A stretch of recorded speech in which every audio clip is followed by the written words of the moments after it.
Pant में आपकी zip है? 9 साल पहले 2 रुपए की थी। पेशाब सोच समझ के जाइएगा, जिप फेल हो गई 10 रुपए की मिलेगी। हाँ, बिल्कुल सही बात कही आपने, महंगाई तो है। महंगाई, आप दूसरे पॉलिटिकल पार्टियों की भी बात कर लीजिए जो विपक्ष में है, संविधान नहीं बदला जाएगा। अब गधों, संविधान में जो बेस है, जो मूलभूत आधार है, सबको शिक्षा, सबको स्वास्थ्य, सबको सुरक्षा, सबको भोजन, ये सरकार की जिम्मेदारी है। पर आंदोलन इसलिए करना पड़ता है, हम कोई कलेक्टर पोस्ट है, हम एमपी हैं, हम एमएलए हैं, हम क्या हैं? हम किसान हैं। सरकार की नजर में हम वोट बैंक नहीं है, क्योंकि जब चुनाव आता है तो हम जाति और धर्म में बढ़ते हैं। बात समझ रहे हैं आप?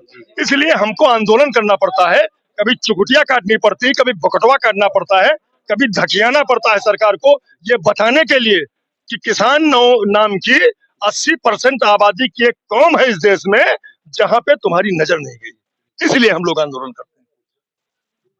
अच्छा, इस समय जो है किसानों के यहाँ जनपद हरदोई में आप लोग अनेकों ज्ञापन देते हैं। किसानों की जो आवारा पशुओं वाली समस्या आपने पिछले क्या लगभग 2 से 3 महीने पहले आपने ज्ञापन दिया था, लेकिन किसानों की जो आवारा पशुओं वाली समस्या अभी खत्म नहीं हुई है, जबकि जिलाधिकारी महोदय ने आश्वासन भी दिया था। इस विषय पे क्या कहना है? ऐसा हमको ये कहना है, जब सरकारें अंधी होती और खुद की आंखों से न देखकर अधिकारियों की आंखों से अपनी जनता को, पब्लिक को देखने को 30 रुपए देते हैं गोवंश को गौशाला में रखने का। मैं कलेक्टर हरदोई से जब मिला था तो मैंने 2 ही चीजें कही थी, जितना ही आप लेट करोगे, मादा गायें गिन लीजिए आप, हर 1 साल में उतनी आप प्लस कर दीजिए। आप 5 साल बाद अगर इनको लेके जाओगे तो जितनी गायें हैं इनकी 5 गुना गायें हो जाएंगी। आप इसको कभी कर ही नहीं पाओगे। और ये गौशालाएं नहीं हैं, ये इस सरकार के कत्लखाने हैं। आप आज की तारीख में वीडियो बना लीजिएगा किसी गौशाले का, एक एक गाय और सांड आपके कैमरे में आ जाए, 7 दिन बाद जाइएगा, 20% गोवंश मर चुके होंगे, क्योंकि 30 रुपए में एक गाय भोजन नहीं पाती। ये बिल्कुल सही कह रहे हैं। ये सरकार गायों की हत्यारी है। ये 60 से 70 रुपया एक गाय का खर्चा करें और किसानों से कहते हैं कि आप 5 गाय बांधिए, हम 70 रुपया गाय देंगे। देखिए एक एक गाय बंध जाएगी, सालों को ये बांध लें, गाय को हम बांध लेंगे। जब तक ये नहीं करेंगे, ऐसा है, देखिए ये सरकार अपनी आंखों, इनके अपने एमपी एमएलए से कुछ पूछते नहीं। इनके पास कुछ 5-10 आईएएस हैं जिनकी आंखों से उत्तर प्रदेश देखते हैं और उन आंखों में मोतिया बिंदु है, उनको हमारी समस्याएं दिखाई नहीं देती। ठीक है, हमारी समस्याएं दूसरी हैं, ये फोकस दूसरी चीज पे करते हैं। हमारी समस्या ये है कि हमारा बच्चा कैसे पढ़ेगा। हमारी समस्या ये है कि अब आपसे एक मैं सवाल पूछता हूँ, 250 रुपए मजदूरी है खेतिहर मजदूर की, 250 रुपए मजदूरी करने वाला आदमी अपने बच्चे को कैसे पढ़ाएगा? नहीं पढ़ा सकता प्राइवेट स्कूल। उसको डेली का, उस 5 लोगों का अगर परिवार है तो 5 लोगों के परिवार के भोजन का खर्चा कितना है, कपड़े का खर्चा कितना है? अपने बच्चे को कैसे पढ़ाएगा? परिवार में कोई बीमार हो जाएगा, कहाँ से दवाई ले जाएगा? अंधों की सरकार है कि नहीं? हमारी ये आवश्यकता है। हमारी आवश्यकता है कि मेरे बच्चे पढ़ के एजुकेटेड बने और सरकार से जवाब करें, सवाल करें।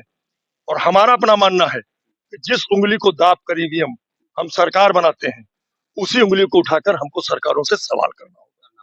ये सबसे बड़ी बात है आपने कही है कि कम से कम आप ही, जैसे आपने जिम्मेदारी कहा कि हमारे बच्चे शिक्षित होने चाहिए, लेकिन कहीं ना कहीं ये लापरवाही किसानों की भी रहती है, जो ग्रामीण है उनकी भी रहती है लापरवाही, क्योंकि वो स्कूल वाले जो भी शिक्षक आते हैं, अगर विद्यालय में शिक्षक पढ़ाने के लिए आते हैं, मोबाइल चला के बैठ जाते हैं देखने के लिए, बच्चों को नहीं शिक्षा दे रहे हैं, तो कहीं ना कहीं ग्रामीणों को भी बोलना चाहिए कि नहीं बोलना चाहिए? हम सरकारी स्कूलों की क्यों बात करते हैं? हमारा बच्चा यहाँ के पब्लिक स्कूल में क्यों नहीं पढ़ेगा? हमारा बच्चा यहाँ के कलेक्टर जिसका बच्चा जिस स्कूल में पढ़ रहा है उस स्कूल में क्यों नहीं पढ़ेगा? हम सरकारी स्कूल में क्यों पढ़ेंगे? लेकिन समझिए सवाल यहाँ पे है, हम अगर इलाज कराने जाएंगे तो हमसे कहा जाएगा ब्लॉक पे आपका सीएससी बना है, सामुदायिक स्वास्थ्य केंद्र, आप उसमें जाइए। हम मेदांता में क्यों नहीं जाएंगे?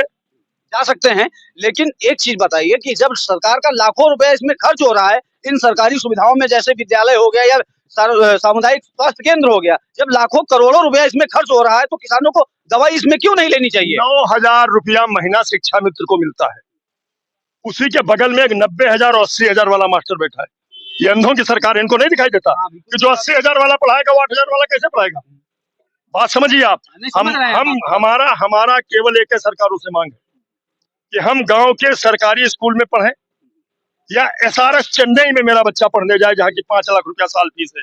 हमारी टोटल फीस गांव के किसान और मजदूर की टोटल फीस सरकार वहन करे। हम चाहे ब्लॉक के प्राथमिक स्वास्थ्य केंद्र में इलाज कराने जाएं या जो दिल्ली के गुड़गांव में 7 स्टार अस्पताल बने हैं बड़े आदमी जिसमें इलाज कराते हैं उसमें इलाज कराने जाएं, हमारे इलाज का खर्चा सरकार दे।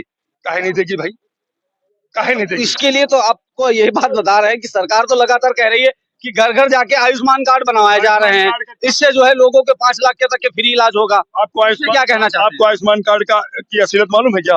हॉस्पिटल में एडमिट होइए, ऑपरेशन कराइए, वो आपका इलाज फ्री होगा।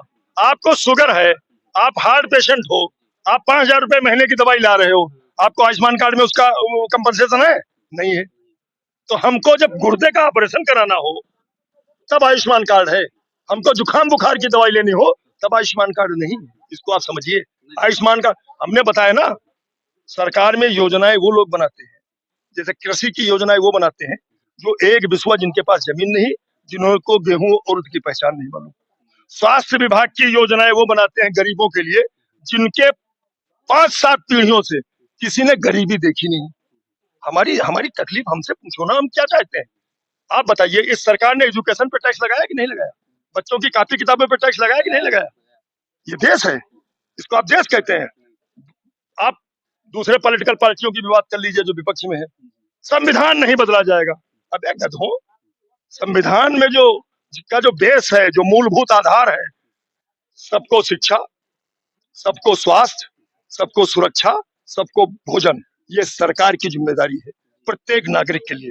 अरे उसको लागू कराने के लिए लड़ो ना, हमको मुफ्त शिक्षा दिलाओ। हम चाहे गांव के प्राइमरी स्कूल में पढ़े सरकारी और चाहे हरदोई के पब्लिक स्कूल में पढ़े, अगर हम पूंजीपति नहीं है और हमको 1 लाख रुपया महीना फीस नहीं मिलती है तो हम चाहे 1 एकड़ के किसान हो चाहे 40 एकड़ के किसान हो, हमारे बच्चे की फीस सरकार दे।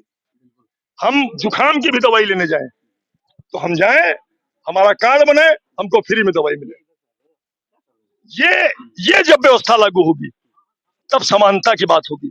बाकी ये सबका साथ, सबका विकास और सबका क्या क्या, ये चूतिया बनाने की मशीन है। हिंदू मुसलमान में भड़काए दो, 5 किलो फ्री राशन दे दो, उस पर सरकार बना लो। सरकार आप बना सकते हैं, आप देश नहीं बदल सकते। नहीं, बिल्कुल सही बात है। और देश उन लोगों के लिए बदल रहा है जिनको 2014 के बाद आबादी मिली, जो मोदी जी के मानस पुत्र हैं। हम सब लोग मोदी जी की नहीं मालूम आपको? 2014 के बाद तो सृष्टि की रचना हुई है। मोदी जी ब्रह्मा है। जब मोदी जी आए, डाक बंगला वगैरह सब ये जितना आप देख रहे हो स्ट्रक्चर, ये सब 2014 के बाद। आप खुद 2014 के बाद पैदा हुई है। 2014 पहले दुनिया थी, आदम हवा और मन शत्रुपा जिनका जिक्र है, सब मोदी जी तो है। हाँ, नहीं, एक चीज और आपसे कहना चाहेंगे, लेकिन दूसरी बार प्रधानमंत्री बने हैं नरेंद्र मोदी, दूसरी बार प्रधानमंत्री बने। अगर ऐसा कुछ नहीं तो जनता उन्हें इस पर बना क्यों देती है? प्रधानमंत्री के कुर्सी पे सिर्फ हिंदू मुसलमानों का और क्या है? गरीबों का राशन। इस चुनाव में भी अगर गांव के लोगों ने राशन देखा, मोदी जी बन जाएंगे, और साढ़ देखा तो टिली लिली भों। अब ये देखने का नजरिया है कि किसान क्या देखता है। साढ़ देख के अगर वोट देने लगा, खेल खत्म, पैसा जम। और बाकी भैया, इसको कोई माने चाहे न माने, इनके जितने चुनाव है, जैसे इनका जिला पंचायत का चुनाव होता है, 2000 वोट सेट होते हैं। 2000 वोट अगर बीजेपी का कैंडिडेट कम पा रहा है तो चुनाव जीत जाएगा। एमएलए 20,000, 20,000 से अगर इनका विधायक हार रहा है तो जीत जाएगा। क्या सेटिंग है भगवान जाने। ऐसा आम चर्चा है।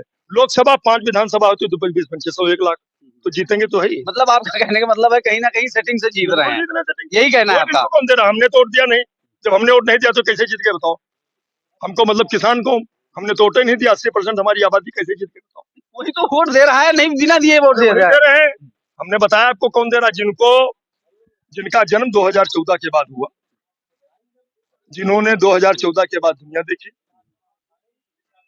जिनके पूर्वज 2014 से पहले मुसलमान थे, 2014 के बाद जब मोदी आए तब वो हिंदू हुए। बिल्कुल सही बात है। फिर भी हम आपसे एक सवाल और करना चाहेंगे कि किस जनता भी देख रही है, जनता लगातार परेशान भी है। हम आपके कहने के मुताबिक और हमारे भी कहने के मुताबिक, क्योंकि हम भी जनता के बीच में जाते हैं तो देख रहे हैं कि जनता लगातार परेशान भी है, लेकिन फिर भी वो मोदी मोदी गुणगान क्यों कर रही है? जान रहे हैं अंग्रेज कितने साल शासन किए थे इस देश पे? मोदी कई साल के हुए हैं? 9 साल।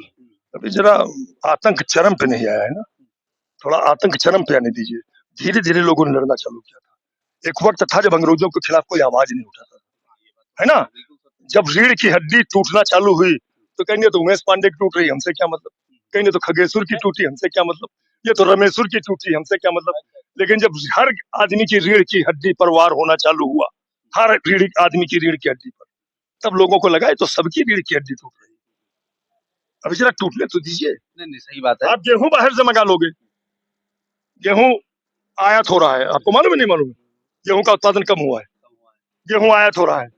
सरकार गेहूं आयात करके भंडार भर देगी, लेकिन हमारा उत्पादन अगर कम हो गया तो हम अपने बच्चों को कहाँ से पढ़ाएंगे, कहाँ से खाएंगे, कहाँ से कपड़े पहनाएंगे? नहीं पढ़ा पाएंगे, कुछ नहीं कर पाएंगे अपने तो बच्चों के साथ। हमको तो उत्पादन बढ़ाना है ना। अब उत्पादन न बढ़े उसके लिए आप खेत में एक नैनो यूरिया ही है, देखा है आपने? बोतल में घोड़े की पेशाब। पूरी सरकार का फोकस है कि नैनो यूरिया का स्प्रे करो। यूरिया भी, यूरिया के साथ में एक और यूरिया लाए हैं जिसमें सल्फर कोटेड कर दिया है, नाइट्रोजन की मात्रा कम कर दी। हमारे पौधे को जितनी मात्रा चाहिए नाइट्रोजन की, उससे तो आपने कम कर दी, उत्पादन पे असर पड़ेगा। अब जरा किसानों को थोड़ा समझने दीजिए। अभी तो 5 किलो राशन में अब हम लोग बताने लगे ना। आप बताइए एक बात, 5 किलो राशन कितने का हुआ? 3 रुपया किलो मिल रहा था चावल, 5 रुपया किलो कितने का हुआ? 5 किलो कितने का हुआ? 15 रुपया महीना दे रहे हैं। इसमें से कोई बीड़ी पीता है? कोई बीड़ी पिया थे? 9 साल पहले जो बंडल 3 रुपए का था बीड़ी का, वो 15 रुपए हो गया। कितने रुपया बढ़े?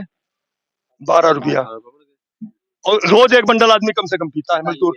12 तिया 36, 360 खाली बीड़ी में ले लिए।